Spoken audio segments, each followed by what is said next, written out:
జాబులు ఉన్నాయి, మీరు ప్రాపర్గా ప్లాన్ చేసుకోండి అంటే ఎలా తయారయ్యారంటే కొంతమంది క్యాండిడేట్స్, కొంతమంది స్టూడెంట్స్ అండ్ వీళ్ళే కూడా నెగిటివ్ కూడా వీళ్ళే ఎక్కువ స్ప్రెడ్ చేస్తూ ఉంటారు. ఓపెనింగ్స్ అనేవి వచ్చినాయి. ఎగ్జాంపుల్ చెప్తున్నా, నేను ఒక మంచి ఇన్స్టిట్యూట్ గురించి కూడా మీకు చెప్తాను. సో ఇలాంటి ఒక ఇన్స్టిట్యూట్ కూడా ఉందని చెప్పి నేను బెంగళూరు వచ్చినా నాకు అర్థమైంది.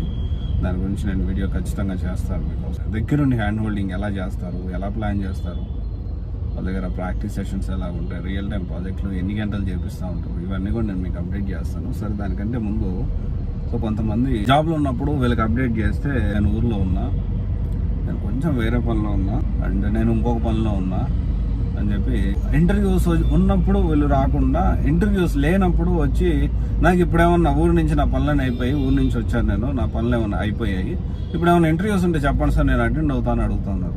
సీరియస్లీ నిజంగా అలా ఆలోచిస్తున్నారా?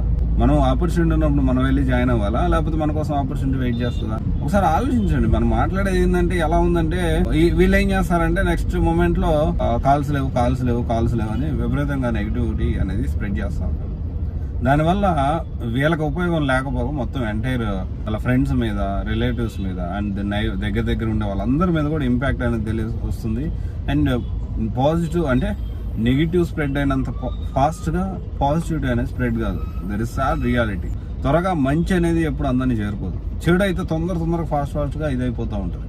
సో ఇప్పుడు కొన్ని కాల్స్ ఉన్నాయి, లైక్ పైథాన్ ఫుల్ స్టాక్ ఎలా ఉంది ఏంటి అంటే పైథాన్ ఫుల్ స్టాక్ అనేది కాల్స్ అనేది తక్కువగానే ఉన్నాయి, రియాలిటీ అది.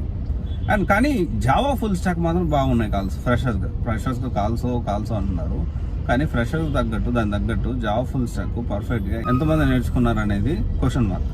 సో ఇక్కడ నేను ఏం చెప్పదలుచుకున్నానంటే జాబ్స్ ఉన్నాయి అన్నప్పుడు గ్రాప్ చేసుకోవడం అర్థం చేసుకోండి. జాబ్స్ ఎప్పుడో వచ్చేసేసి ఇంకెప్పుడో నేను రియలైజ్ అవుతాను, నాకు అప్పుడు జాబ్స్ ఇవ్వగలుగుతారా అంటే పాసిబిలిటీ లేదు. అండ్ ఇంకొక పాయింట్ ఏంటి అంటే location preference. Guys, location preference అస్సలు పెట్టుకోవద్దు. లొకేషన్ ప్రిఫరెన్స్ పెట్టుకున్నారంటే 100% చెప్తున్నా, జాబ్ వచ్చేదానికి టైం పడుతుంది. సో ఇప్పుడు నేను బెంగళూరు వచ్చాను. సో నెక్స్ట్ టైం కూడా నేను బెంగళూరే వచ్చి ఇంకా ఎక్స్ప్లోర్ చేస్తాను. సో బట్ నెక్స్ట్ మనం వెళ్ళాలనుకుంటుంది ఏదర్ పూణే కానీ లేకపోతే చెన్నై కానీ అనుకుంటున్నాం. మోస్ట్లీ నేను పూణే వెళ్ళడానికి ట్రై చేస్తాను, ఎందుకంటే నేను ఎప్పుడు అక్కడికి వెళ్ళలేదు. సో సరదాగా కొంచెం ప్లేస్ చూసినట్టు కూడా ఉంటుంది. సో చెన్నై చాలాసార్లు వెళ్ళాను. జాబులు ఉన్నప్పుడే మనము ప్లాన్ చేసుకోవాలి. మనకి నచ్చినప్పుడు ఆపర్చునిటీస్ రాకపోవచ్చు. సో ఇది ఒక విషయం ఖచ్చితంగా మీరు అర్థం చేసుకోండి.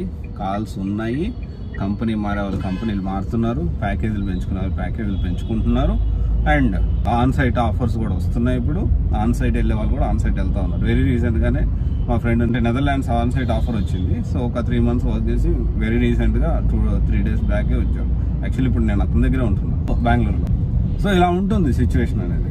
అంటే కాల్స్ లేవు అనుకునే వాళ్ళు అక్కడే ఉంటారు. సో అర్థం చేసుకోండి. స్ప్రెడ్ పాజిటివిటీ అండ్ కొంచెం పాజిటివ్గా ఉండండి. కొంచెం కాదు, ఎంతవరకు పాజిటివ్గా ఉండగలిగితే అంత పాజిటివ్గా ఉండండి. ఓకే.